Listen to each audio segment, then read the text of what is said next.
Welcome back to the Fit Dad Club podcast. My name is Travis Jones, and we are here for another episode of Fit Dad Talk, where we are going to help you with your mindset, your movement, and your meals. And that is going to be the topic today. We're going to cover it all, the hierarchy between the three, and also what the sub-hierarchy inside those. I'm here with Jace, as always. Jason, how you doing today, mate?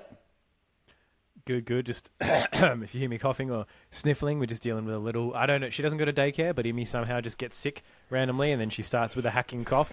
I don't know. I saw a meme the other day that was like, I used to think my immune system was really good, but turns out I was used to be really good at avoiding, like, sharing saliva with sick people, and I don't get to do that with a kid anymore. So that's other than that, though, I'm doing good. Still getting the sessions in. I went for a run last week, which was nice. Sure. It was nice to go for a run in weather that wasn't it wasn't like 35 degrees and sunny. So I was like, oh, this is pleasant. I can go for runs in like autumn and winter. This is nice. Managed to keep a good solid 5:30 Ks for about, I think it was like 3.5 Ks or something, considering I hadn't run for about 3-4 months at least. So I was overall pretty happy with that, man. How's things down your neck of the woods? Down here, well, my running has been different to yours. I'm just scaling my running back up, so I've got about 65 Ks this week. I've got to get in my weekly load. Hit 50 last week. Just a little bit more than me. Yeah, but I'm scaling it up slowly. But for the last 7 days, pretty much every single run has been in torrential rain, because I think we've had about 150 mil of rain, and people who just see me run out in the rain and the wind are like, severe weather warnings. Is the crazy man that's running past my house every day. Because again, down here, there's not too many places to run, so I kind of run the same loop, because if I run the highways, I'll get smashed by a logging truck or something like that. It's honestly, it's crazy down here. But it's been a lot of wet runs. But I did hit the longest run I've had in a couple of months since I've recovered from the staph. So I think I've hit it just under 18K in a decent time. So feeling good, man. Got my weight training in. You know, my nutrition's on point. I'm feeling like tip top and ready to rock the last 4 months of this year, and finish 2024 with a big fucking bang. So today, like, I think sometimes, you know, we always want to make sure we're connecting with you where you're at. And I think that's a big thing, because, you know, you might listen to other podcasts and they might talk about the science and the nitty gritty and the nuances. That's really not us. Now, if you want that, there's some great podcasts out there, and, you know, we can hit you up with, you know, the science and the geek stuff. And, you know, we can talk about some of it, but I just don't think that's where we're at. And I don't think that's going to give you serve you the best. As an audience listening to us. And I think for us, it's more the practical guide to being a fit dad who feels fantastic and fabulous. I was just trying to get as many F's in there as possible. But mindset is the biggest thing, mate. It really is. And, you know, if we think about like a hierarchy or a pyramid, at the bottom of the pyramid or the foundation is mindset, and that allows you to tackle the other two. And then meals, if we look at, you know, the foundation for body transformation and weight loss in general, mindset's the key thing. Meals are the second key thing, like what you're putting in your mouth and how many times you're putting it into your mouth and what that is made up of. And then movement is the top of the pyramid, because we can lose weight whilst not training. But we're not going to gain muscle mass. We're not going to optimize our body composition and, you know, somewhat of our energy. So, you know, I want to talk about all three today with you, Jason. We'll just sort of touch on them, and then maybe we'll delve deeper into like just specific podcasts again, covering it on in depth. But I think, you know, the key things when I'm looking at mindset, and we can delve into these, is like the identity that you hold on to, your current identity, and the identity you need to shift into, because we see ourselves a certain way, whether it be big boned, whether it be tired, whether it be overworked, whether it be I never have enough time, and, you know, I'm a fat dad, right? If we make it simple, and you might not call yourself a fat dad, or you might call yourself a fat dad. I don't know. Maybe if you are 30 kilos of weight, maybe it's time to be real with yourself and call yourself that.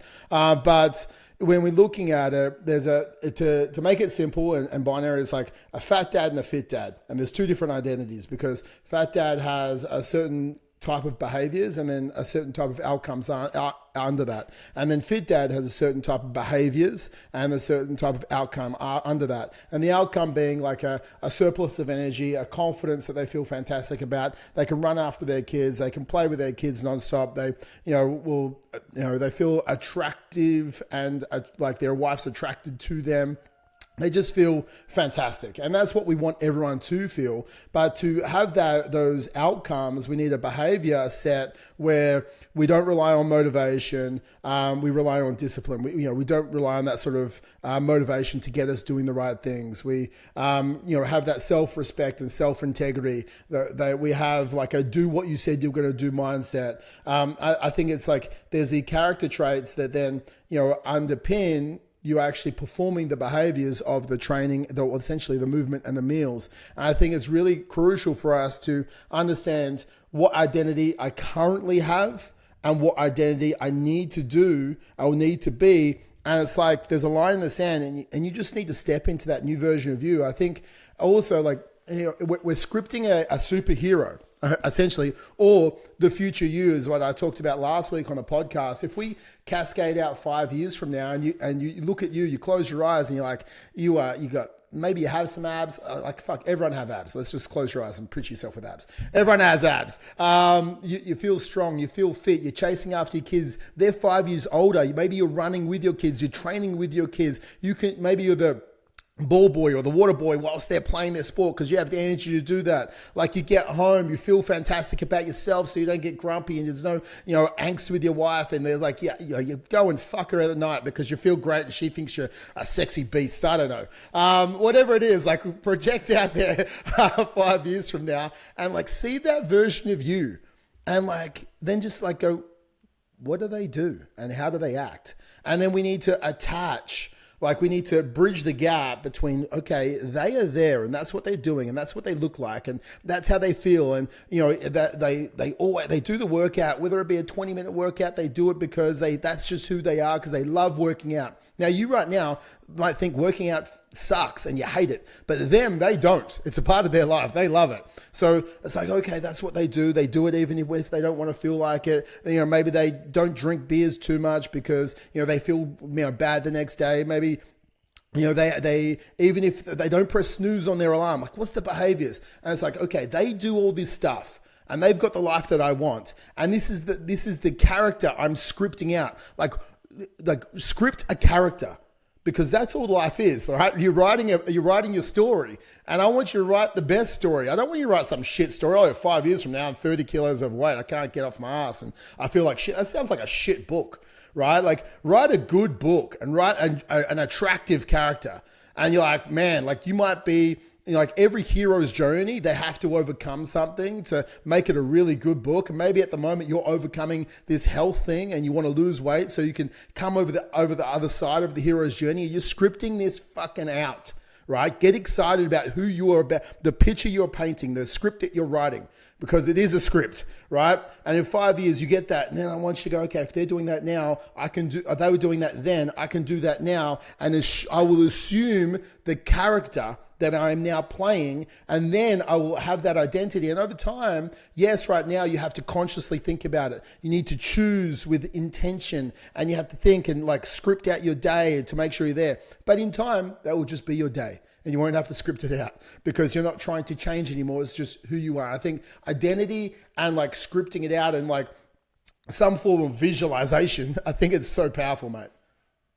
Yeah, no, it's a lot of people rely, as you said, like on motivation, and I think Zig Ziglar used to said motivation's temporary. It's like a bath. That's why I recommend it daily if you need it. Like you're gonna have to keep going in it again and again. You're not just gonna be a motivated person. No one is a motivated person. You're just fucking disciplined, and you get the job done. And a part of that comes down to, as Chav's saying, that visualization and having a big reason why. If right now where you're at, you can't imagine it. Go 5 years, 10 years in the future. Cool. I want to be running with my kids. I want to be exercising with them. I want to be showing them a better example of who they could be. And there's two kinds of dads that tend to work with us. Dads who just have like sort of young kids that are starting to move around. It's like, well, fuck, I'm having a hard time keeping up with my toddler, right? And I'm having a hard time running around with them, getting down on the floor with them, doing all the kind of stuff that I want to do, being the active dad that I want to be, and I want to be that dad. And then there's dads who tend to have older kids who are like now starting to whip their ass in sports and runs and stuff like that, and starting to really get active and kind of almost rib them about it. It's like, oh, Dad, what are you doing? Come on, let's get it, right? So this fundamentally comes down to, as Trav was saying, down to mindset, and you've got to have a bulletproof mindset, and you've got to work towards that. It's not like you just day one, cool, I'm going to wake up and be fucking David Goggins, because you're going to burn out after a week, right? You don't need to carry any boats just yet, but you do need to make steps towards that version of you that you want to be, because that version of you has a different mindset. That version of you has different standards that they set for themselves. So really fundamentally changing your mindset comes down to changing your identity and changing how you see yourself and who you see yourself as.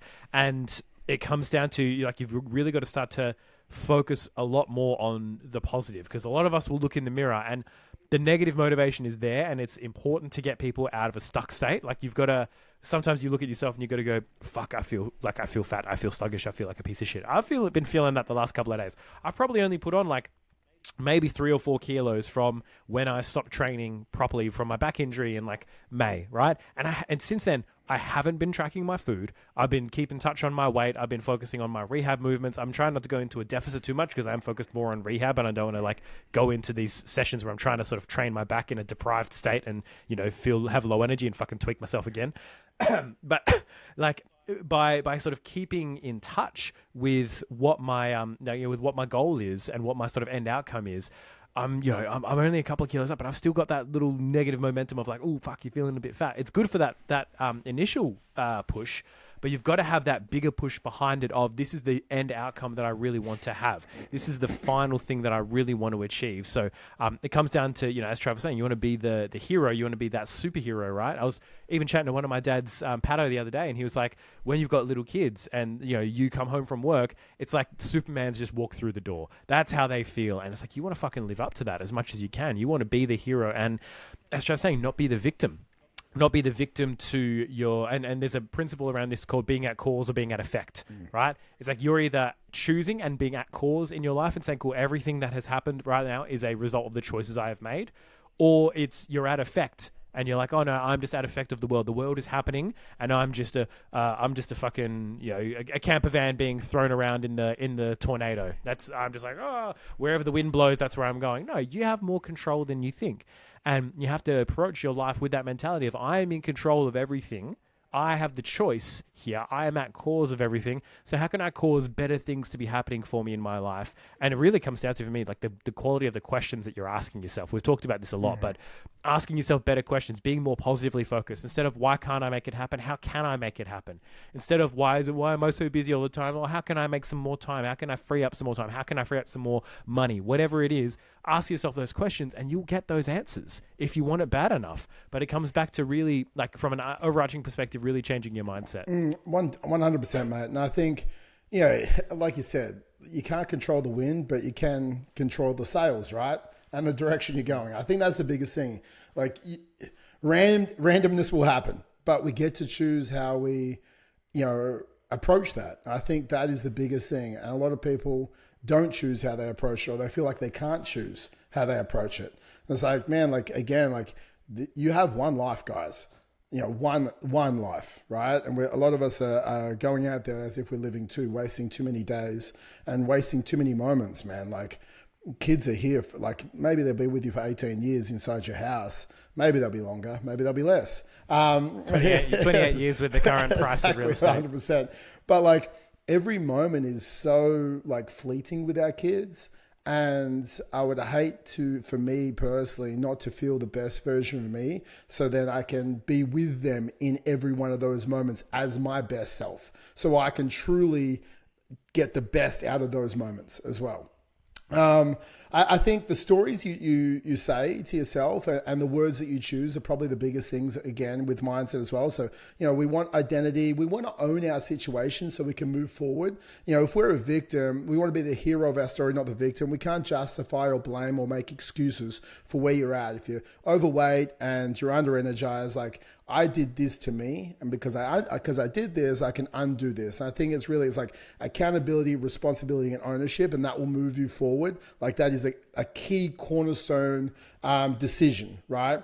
And then it's like, then I decide I need to talk to myself, not in a way that is, putting myself down, but reframing everything to more of the fact that, no, I can do this. Like I can get up in the morning, I can do the workout. I can, do 10 minutes if that's all I have. I can say no to the beer. Like I am someone who can lose 20 kilos. I just need the right support, and I'm looking for the right support. So it's like really changing the stories you're saying about yourself, and also changing the words that we're constantly using. We say about 60 words and thoughts, right? We have about 60,000 thoughts a day. 90% of them are the same as the day before. And like, I think like 45,000 of them are like negative or something around those stats. Now with that, you can, again, like changing your life, you don't change your life by, like, you don't wake up and I'm changed, right? You change your life with deliberate practice. So if you're feeling negative, if you're feeling down, if you're feeling in a rut, you're feeling stuck, then you don't wake up and you feel like you're fucking motivated. Like, no, you go, okay, I'm not feeling my best. What are the steps and what is the plan I need to do? And it is, we want to shift slowly for more positive thoughts so you can see more positive in the world. And when you feel better, you do more. Like a negative person trains less. A positive person trains more. It just is what it is. Because if you feel better, you go out there and train. It doesn't mean you're not going to train if you feel negative. You just, if you're always feeling shit and you're always feeling negative, you are going to train less. So, starting our day with some gratitude, ending our day with some gratitude. You'll see more gratitude throughout the day. It's like changing our environment. If there's some asshole, and I heard this the other day, it's like, we want to try and surround ourselves with as many batteries as possible, not vacuums, right? Like a battery, surround yourself with people that energize you up, who make you feel good, and who, like, you leave that conversation or that interaction with them feeling better, and like you can keep moving forward. And then there's vacuums, right? They suck your energy out of you, and you leave that conversation like, oh my God, I just want to lay on the couch and like go to sleep or have a nap. That person drained me. And like, they can also be batteries, people who are batteries towards your goal. They energize you on your way to your goal. And there's people in your life that are vacuums towards your goal, right? So when we look at this, like, I want to try and surround myself with as many batteries as possible, people who are doing what I want to do and support me in the direction that I want to go, so they keep me accountable and it's easier for me to stay on track. If I have vacuums in my life taking me away or dragging me back away from that best version of me, no, have the extra beer. Why? You're not fun anymore. Why don't you come and do this? Oh, look, I ordered 17 large pizzas. Let's have an eating competition. Whatever you're doing, I don't care. Unless you're in Italy, like, don't do it. But like with this, like, you want to try and find the batteries that help you towards your goals, and we want to sort of just distance ourselves away from the vacuums in our life at the moment. I think that's a big thing. And that will help shape our environment and our mental environment, which is the main environment that we're trying to control right now, and it will help us move forward. Yeah, it also helps with accountability. Like the amount of guys I've spoken to that have either shared that they're on like a Fit Dad's journey with other people that they work with, and then the other guys at work are like either, want to get on board or support them, or are holding them accountable. They're like, oh, yep, Robbo, you said you were going to get in the gym and start training with us this week. Where are you? Like, what's happening? You said you were going to do it. And everyone knows, no one's going to fucking call you out and rib you harder than your workmates. And then they're going to be the ones that will be like, yeah, you said you were going to do this, man. What happened? Right? You're being soft now. You're not following through on what you said. It's that positive accountability and that positive environment, as Trav was saying as well, because environment is stronger than willpower. If you, like, Dorian Yates, who's a multiple-time Olympia-winning bodybuilder, he would sometimes have dreams. He would have nightmares that he accidentally went overboard on his diet and he snacked and he ate too much and he added some marshmallows or some shit. And he woke up like, oh fuck, because obviously his livelihood was you got to have your body in the best condition possible so you'd win, so you fucking make money. But he would be paranoid. But then he'd go, okay, cool. I know that as a rule I don't keep that shit in the house. So he was able to fall back asleep again. If a Mr. Olympia doesn't need to test his willpower, you don't need to test your willpower either. You don't need to go, oh, I should keep the chocolate in the house so I can show how much I can resist it. No, that environment will constantly every time you open the fridge, there's like a little voice going, eat me, And then you're like, nope, not today. And then the next time, eat me. You're like, oh, not today. And the next time, eat me. Maybe I could have a little square after dinner. Then it's like, eat me. It's like the kids are going to bed. Oh, fucking, I'll have 2 rows. And then you're like, oh, shit, right? So, like, you don't need to be testing yourself with your environment. You don't, like, this isn't a fucking test. This is, what can my life be? What is the end goal that I want my life to be? What results do I want to achieve? Like, you don't test yourself with your business like, oh, I'm going to see how far I can fuck this up, or how close to the edge I can walk on like Facebook's terms of service with running my ads, or, you know, I'm going to see how long I can go without contacting my client with a due date for their project, and, or let's see, like, oh, I'm going to fucking risk it. You don't risk it in other areas. You don't not text your wife for 2 days at a time like, oh, I'm going to see if what if she has a fight with me? Like, you don't fucking ride that line anywhere else. So why do we feel like we need to test our willpower and test our, like, fucking testing your willpower, like, all right, you know what, I'm going to go hang around a bunch of skimpies to test my willpower with my relationship. No. I mean, some of you do it. I'm going to say, fucking, unless your wife's on board, don't, like, it's not a good strategy. Stop testing your willpower, right? It's not necessary. The environment will eventually eat away at you. So you want to create as supportive of an environment as possible. Make it easy for you to win. I think it's a big thing for a lot of people. They think that it needs to be like really difficult, and it has to be a fucking struggle, and it has to be like, oh, I've got to grind, I've got to eat chicken breast only, and I've got to go for 7 workouts a week. It's like, no, you can achieve these results with just a bit of smart strategy. Like, it doesn't have to be this big fucking difficult thing. And like, for our next point, yes, it does require sacrifice. It does require you to give up some things, but not nearly as, it's not like you're going to be a fucking martyr, right? Like, you do need to sacrifice. You do need to make some level, like, you know, and for all my guys, I don't even necessarily call it sacrifice. I call it, you know, it's about choice and outcome. Whatever choice you're going to make, it's like, cool, I'm going to choose to, there's a Bucks weekend, and I'm going to choose to have some beers and have some pizza, right?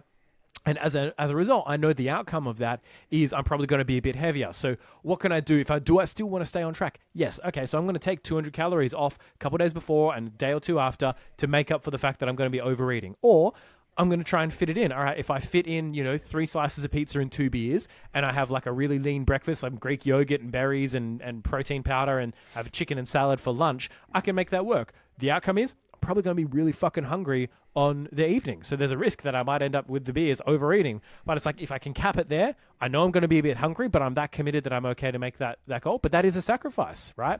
It's not, oh, I can have all the beers and all the pizza and also lose the weight. And like, you can't have it all, unfortunately. You can't have your cake and eat it too. In fact, I'd recommend just not having the cake at all. Just get it out of the house. It's unnecessary, right? Unless it's a protein cheesecake. And even then, I still, you know, they're not that good. Just fucking, just eat the cake. Just get lean. Just get lean, and then have a proper cheesecake on your bulk, man. Enjoy it. But there's going to be an element of, you gotta have to, you know, make some choices, and there's going to be an opportunity cost. There's going to be giving some shit up. But like, it doesn't have to be, oh, I'm fucking giving up everything. You can be smart about it, but you can't go into this going, like, listen to people, you can eat whatever you want and lose weight. It's like, well, yeah, but just not in the quantities that you probably want to, so it's fucking pointless. You're better off making smarter meal choices, which we'll talk about in a little bit. Yeah, exactly, mate. And I think it's an easy segue for us to go into meals being the next on the hierarchy. And, you know, when we're looking at the biggest thing when we're trying to lose weight is creating that sort of calorie deficit.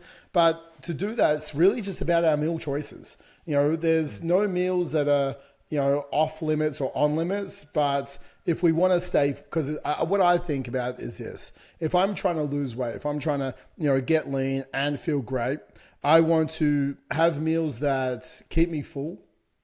I want to have meals that don't make me have massive cravings and binge. I want to have meals that are simple to execute and repeat.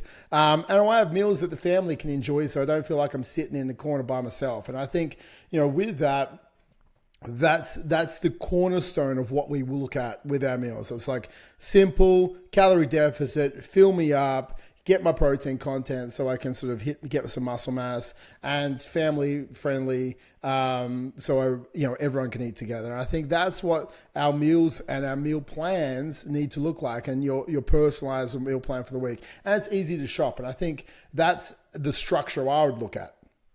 100%. When it comes to meals, like, we talk about nutrition plans and like macros and calories and all that kind of stuff, and they're all elements that obviously make a difference. But if you zoom out on a macro level, not a macronutrient level, but just like on a big picture level, what we're looking at is what meals are you choosing? And you just got to make sure your meals fit certain criteria. And it is easy, more often than not, it's easy to just kind of blanket say, cool, some meals are just not in the plan at the moment. Some meals are more so what we should focus on. What should our meals look like? And as Trav's saying, you've got the element of sometimes your meals have to be family friendly. Sometimes, there's whenever I get anyone who joins up and they've got like an Italian surname or something, I'm like, I know exactly the excuse you're going to have.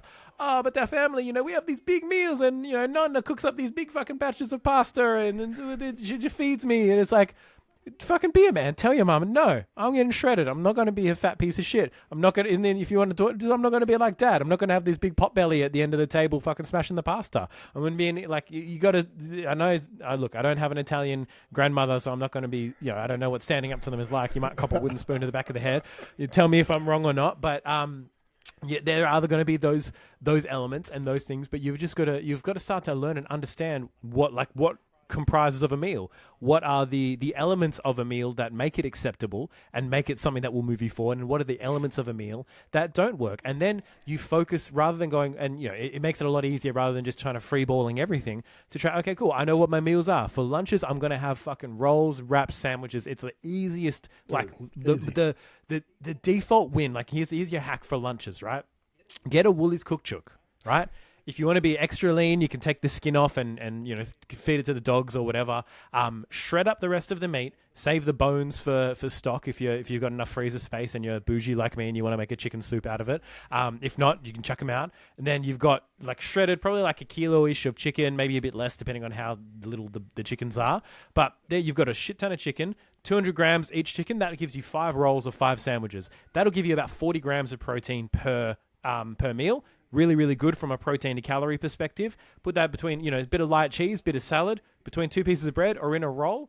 Bang, that's your meal prep done for the week. Put, guess what? Put a little bit of sriracha on one, put a little bit of light mayo on another, put barbecue sauce on another. That's 3 different sandwiches. There's your variety, right? Put a bit of beetroot on one. I don't know. I'm not a big beetroot fan, but you can if you want. Put some, some lettuce and, if you're feeling fancy, like you can do whatever you want with those meals. But that basic meal structure and that basic focus on that meal, that simplicity, right? And that repeatability makes it really valuable because people get caught up in but I need, especially with like Instagram, download my 41 different meal plan, different meals every single week. It's like that, like you got to get used to just fucking prepping and cooking the same kind of meals, right? And that's something that I think we've got a bit of a download available as well that we've been marketing for a bit, that you can have a look at these things. And we've got a Fit Dad's Nutrition Bible that you can look at that goes through how to understand meals in a bit more detail. But I think one thing I was talking to Trav about before is releasing a bit of a Jason's Guide to Meals. As the person who tends to cook in my house, like what are the core like meal elements that we tend to look for, and what meals do we make from them as a part of a family, and what are the things that I just kind of throw together that work really well, that I'm like, cool, this is just what we're going to do. We're going to have this, and this. We're going to have one chicken dish, one steak dish, and one mince dish a week, and that's what we do. But it's got to be like simple and repeatable, and more often than not, it just involves like not eating shit meals. It's just like, what is my criteria for what a shit meal is? Okay, cool. Initially, it might be like, is it deep fried? Probably going to be a shit meal. My other one is, does it have a source of like a good source of lean protein, lean enough protein, right? Pizza doesn't count. Little bits of fucking pepperoni and sausage, not lean proteins, right? Doesn't count. Chicken fucking carbonara with bacon and it doesn't have any protein. Doesn't count. What are the simple things that are easy to track that you can sort of easily identify what the ingredients are just to fucking get the ball rolling, right?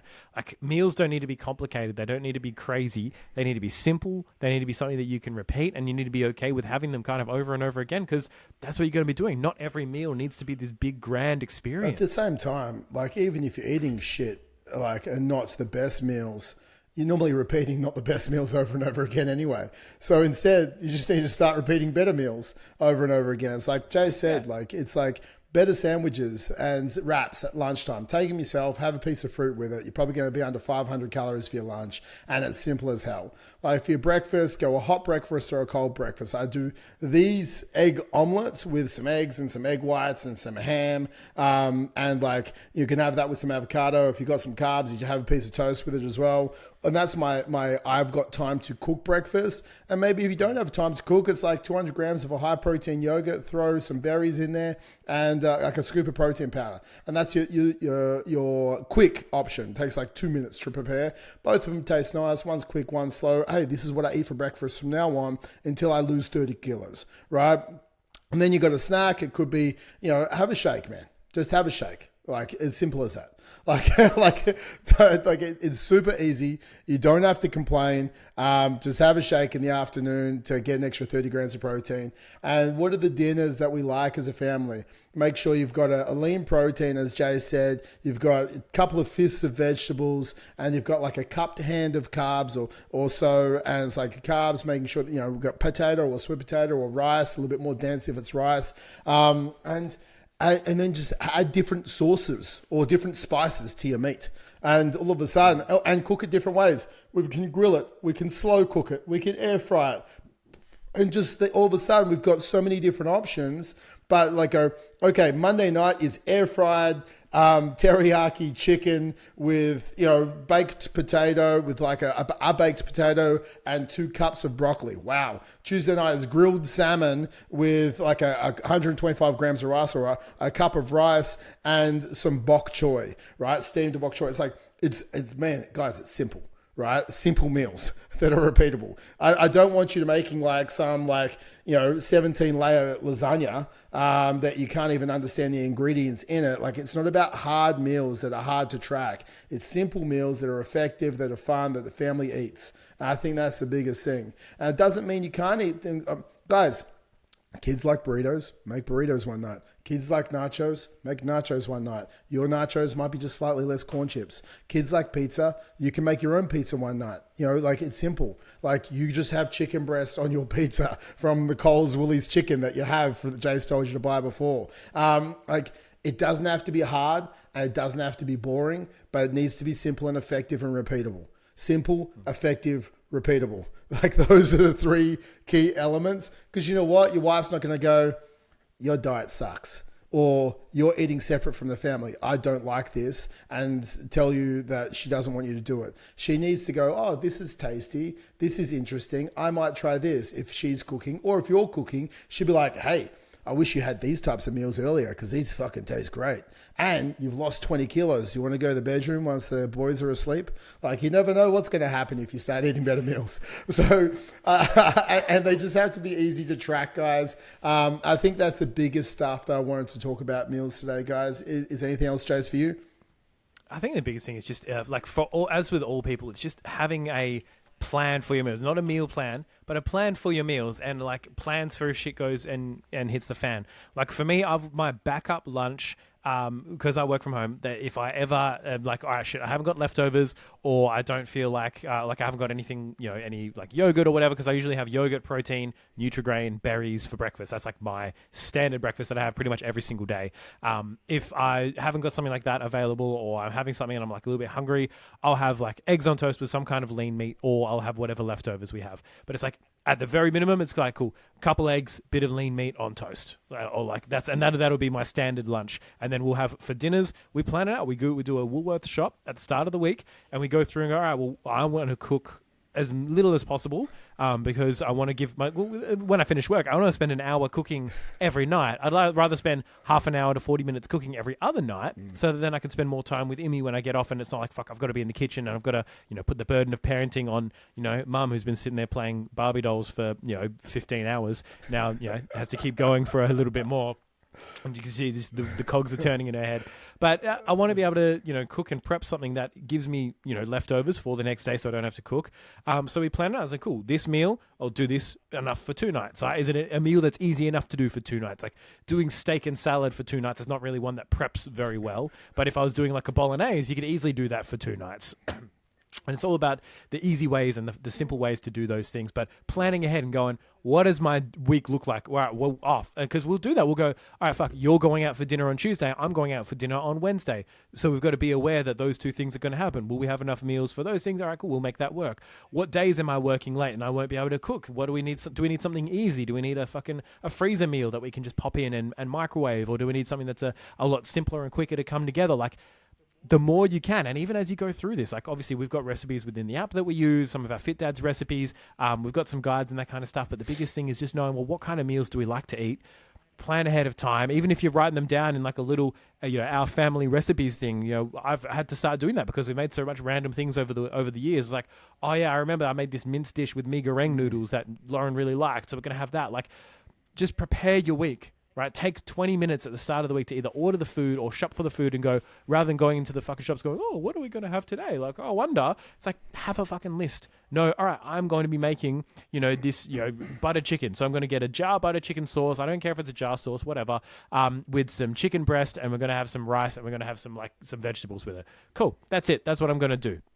You don't have to be crazy and follow every single recipe to a T. You can be rough. It's like, oh, my son doesn't like broccoli, so we can't have this broccoli chicken pasta bake. Use beans. Fuck, it doesn't matter. You can use different ingredients, but just have a plan. Prepare for the week in some capacity. Otherwise, you just end up, like we said, you'll be at effect like, oh, no, things happened, and now I haven't got my meals ready because I didn't plan for working late, and now I did.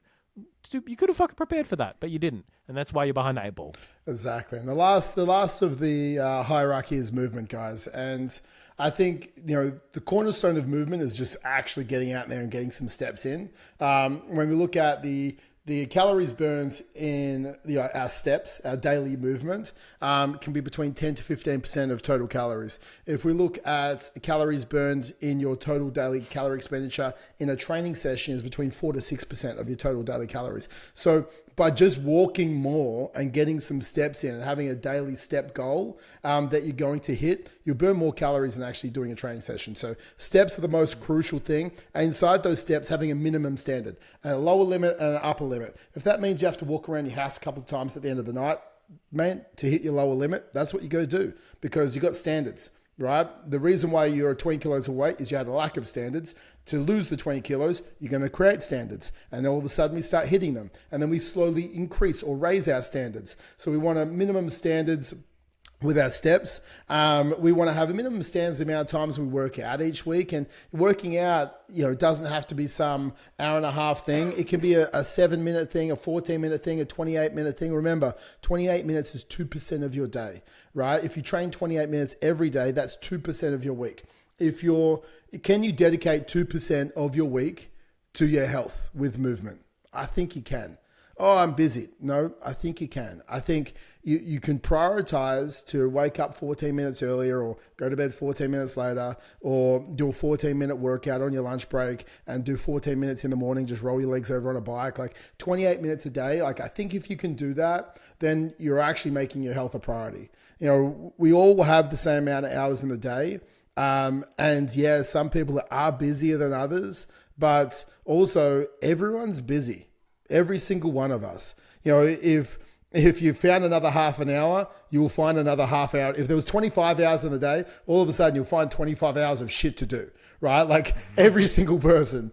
But some people, they fit the workouts in because they've changed the priority list in their life. So it's like, we were talking about this with Liv, and I love the analogy, and I know every single person probably have seen it. It's like, if you look at all the things you need to do in the week and you put the sand in the jar first, and then you put the pebbles in second and the rocks in last, and one of those big rocks was your health and fitness, and the sand goes in first, then all of a sudden the big rock doesn't fit into the jar anymore because all the space is taken up by the shit.